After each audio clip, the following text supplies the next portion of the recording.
চিন্তা করতে পারবা না, তাদের প্রতিদিন 10.5 আউন্সের একটা পাউরুটি দেওয়া হতো এবং 1.7 পিন্সের একটা থিন স্যুপ বল দেওয়া হতো সারা দিনে, এবং তারা এটা খাইয়া মাসকে মাস পাচ্ছে।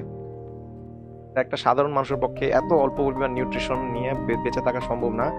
এখানে তোমার টেম্পারেচার 2 ডিগ্রি ফারেনহাইট, যেটা তুমি যদি সেলসিয়াসে কনভার্ট করো -16 ডিগ্রি সেলসিয়াস হবে। আজকে আমি এমন একজন অস্ট্রিয়ান লেখকের গল্প বলবো।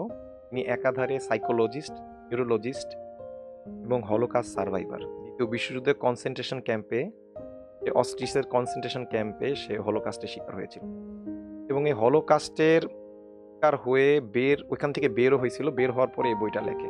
লেখকটির নাম হচ্ছে ভিক্টর ফ্র্যাঙ্কেল। তিনি 92 বছর বেঁচে ছিলেন, 1997 সালে মারা যান। তো এই হলোকাস্টের যেই সার্ভাইভালের যেই চ্যালেঞ্জিং ফেজ, এই ফেজগুলো এই বইটার মধ্যে উল্লেখ করেছেন। দ্বিতীয় বিশ্বযুদ্ধে কনসেন্ট্রেশন ক্যাম্পে কি পরিমাণ অত্যাচার হতো, এবং এখানে লেখক একটা খুব মজার জিনিস সে অবজার্ভ করে যে আসলে এত অত্যাচারের পরেও কারা বেঁচে থাকতো, তারা মরতো না। আসলে এত অত্যাচার করার পরেও লেখক দেখলো যে যাদের লাইফের একটা মিনিং আছে, যারা আসলে কিছু করতে চায় জীবনে, যাদের একটা এইম আছে, পারপাস আছে, তারা দেখা গেল যে মরতো না। কিন্তু কিছু লোক ছিল যারা আসলে বাঁচতেই চাইতো না, মানে তাদের আসলে লাইফের কোনো মিনিং নেই, তারা একটা ক্লুলেস, মিনিংলেস লাইফ লিড করত। তো লেখক দেখলো যে এইসব লোকগুলোকে কিভাবে গাইডেড করা যায়, কারণ তারা লাইফ সম্পর্কে কিছুটা মিসগাইডেড। তো লেখক লোগোথেরাপি নামে একটা থেরাপি সে এই হলোকাস্ট থেকে বের হওয়ার পরে এটা ইনভেন্ট করলো। এটা দিয়ে মানুষ তার মিনিং, লাইফের মিনিং খুঁজে পাবে।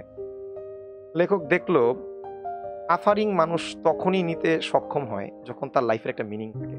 যেসব মানুষের লাইফের একটা মিনিং থাকে, যে কোনো ধরনের সাফারিং নেওয়ার জন্য রেডি, বিকজ তার ওই জিনিসটা পাওয়ার জন্য সে যে কোনো ধরনের সাফারিং নিতে রাজি হয়ে।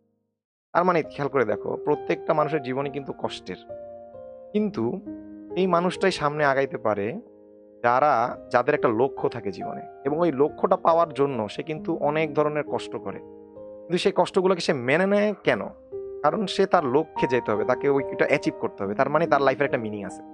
তো লেখক এটা খুব সুন্দরভাবে বইয়ে ব্যাখ্যা করছে যে যাদের লাইফের একটা মিনিং ছিল, তারাই হলোকাস্টে বেঁচে ছিল, তারা বাঁচার জন্য অপ্রান্ত চেষ্টা করছিল, এবং সেখান থেকে হয়তো ব্যাড লাক 2-1 জনের সাথে হয়েছে, তাদের মিনিং থাকার পর বাঁচে নাই। বাট ম্যাক্সিমাম মানুষ তারা খুব আশাবাদী ছিল লাইফে বাঁচা নিয়ে, এবং তাদের লাইফের পরবর্তী জীবন নিয়ে তারা অনেক ধরনের চিন্তা ভাবনা করছে যে আমি হলোকাস্ট থেকে বের হওয়ার পর আমি আমার লাইফের এই কাজটা করব, ওই কাজটা করব, মানে তাদের লাইফের একটা পারপাস ছিল, একটা মিনিং ছিল। তো তারাই বেঁচে ছিল কনসেন্ট্রেশন ক্যাম্পে। চিন্তা করতে পারবা না, তাদের প্রতিদিন 10.5 আউন্সের একটা পাউরুটি দেওয়া হতো এবং 1.7 পিন্সের একটা থিন স্যুপ বল দেওয়া হতো সারা দিনে, এবং তারা এটা খাইয়া মাসকে মাস পাচ্ছে। একটা সাধারণ মানুষের পক্ষে এত অল্প পরিমাণ নিউট্রিশন নিয়ে বেঁচে থাকা সম্ভব না। এখানে তোমার টেম্পারেচার 2 ডিগ্রি ফারেনহাইট, যেটা তুমি যদি সেলসিয়াসে কনভার্ট করো -16 ডিগ্রি সেলসিয়াস হবে। চিন্তা করতে পারো এত শীতের মধ্যে, এবং তাদেরকে অনেকটা নেকেট অবস্থায় থাকতে হতো। নেকেট অবস্থায় তাদের বিভিন্ন ধরনের কাজ করতে হতো, এবং তারা কাজ করতে করতে অনেকের ফ্রোস্ট ব্রাইট হচ্ছে তোমার একটা শীতকালীন একটা রোগ, হ্যাঁ, বা কেলিভেন্স বলে এটাকে, ফ্রোস্ট ব্রাইট বা কেলিভেন্স। এটা হচ্ছে রাশিয়া বা বিভিন্ন শীতপ্রধান দেশে এই ধরনের রোগগুলো অতি শীতের কারণে হয়। হ্যাঁ, তো ওই ধরনের রোগগুলোতে আক্রান্ত হওয়ার পরেও তারা হোপ দেখতো বাঁচার, কারণ তাদের লাইফের একটা মিনিং ছিল। এবং তাদের যেই জুতাটা দেওয়া হইতো, সেই জুতাটা তারা লেস বাইন্ধা, মনে করো যে এটা টাইট করতো না, মানে পাটা এত ফুলে গেছিল যে নর্মালি জুতা মানে তোমার হচ্ছে ফিটিং হয়ে যেত উইদাউট টাইটিং দ্য লেস। এতটা সার্ভাইভালের মধ্যে তারা বেঁচে ছিল, এবং লেখক দেখতে পারলো কারা আসলে বেঁচে ছিল, যাদের লাইফের একটা মিনিং, তারাই বেঁচে ছিল। এবং এখান থেকে লেখক বের করলো যে কাদের লাইফে আসলে মিনিং থাকে না, বা তাদের লাইফের মিনিংটা আসলে কিভাবে বের করা যায়, তাহলে তারাও তো বাঁচতে চাবে, তারাও মরতে চাবে না। দেখলো যারা মরতে চায় তাদের লাইফে কোনো মিনিং নাই, পারপাস নাই, এবং তারা খুবই বেশি বোর্ড এবং ডিপ্রেশনে থাকতো।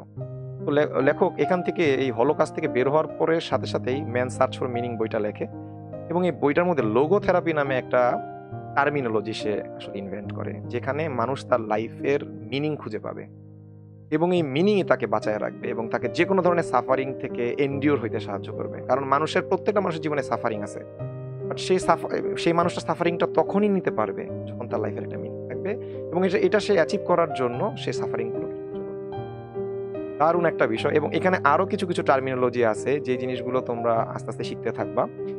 যেমন হচ্ছে তোমার এন্টিসিপেটরি, তোমার হচ্ছে অ্যাংজাইটি, যে অ্যাংজাইটিটা আমাদের অনেকেরই আছে, মানে কোনো কিছু ভবিষ্যতে হবে এটা চিন্তা করে অ্যাংজাইটি করা। লাইক মনে করো তোমার কালকে একটা প্রোগ্রামে বক্তৃতা দিতে হবে, এখন তুমি চিন্তা করলো যে 500 লোকের মাঝে আমি বক্তৃতাটা দিব, কিন্তু এখনো তুমি দেও নাই, কিন্তু তুমি এখন থেকে ভয় পাচ্ছ, তুমি ভীত, তুমি you are very much frightened what will be happening tomorrow. তো এই যে বিষয়টা, তো এইটাকে বলে হচ্ছে অ্যান্টিসিপেটরি অ্যাংজাইটি। তো এইটা তোমার কিভাবে তুমি এখান থেকে মানে মুক্তি লাভ করবা, এটা হচ্ছে প্যারাডক্সিক্যাল ইন্টেনশন আছে। প্যারাডক্সিক্যাল ইন্টেনশন হচ্ছে তোমাকে এই অ্যান্টিসিপেটরি হচ্ছে অ্যাংজাইটি থেকে তোমাকে মানে তোমাকে তোমার হ্যাপিনেসের দিকে নিয়ে যাবে, বা তোমাকে এই ফেয়ার থেকে তোমাকে এই ফেয়ারটাকে রিডিউস করার চেষ্টা করবে।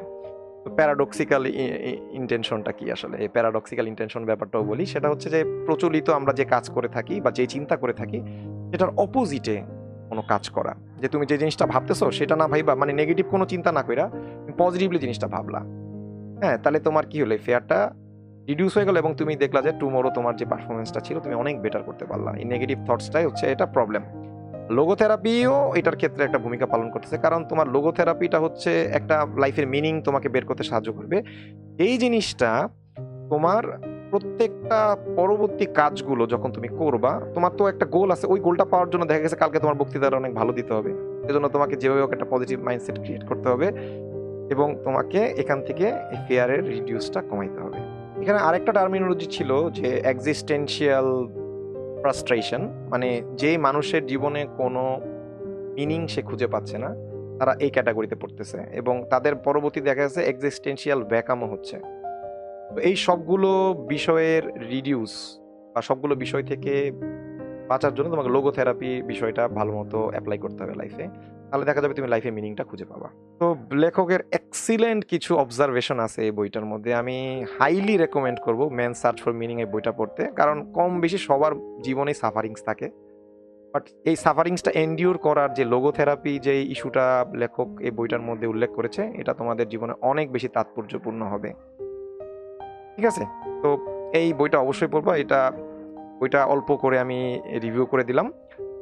তো একদম ভিডিও শেষ করার আগে একটা লাইন বলতে চাই, human can endure any kinds of suffering at any point if there is a meaning of his life. যদি তার জীবনে মিনিং থাকে তাহলে যে কোনো সাফারিং সে এন্ডিওর করতে পারবে। ওকে, অসংখ্য ধন্যবাদ ভিডিওটি দেখার জন্য।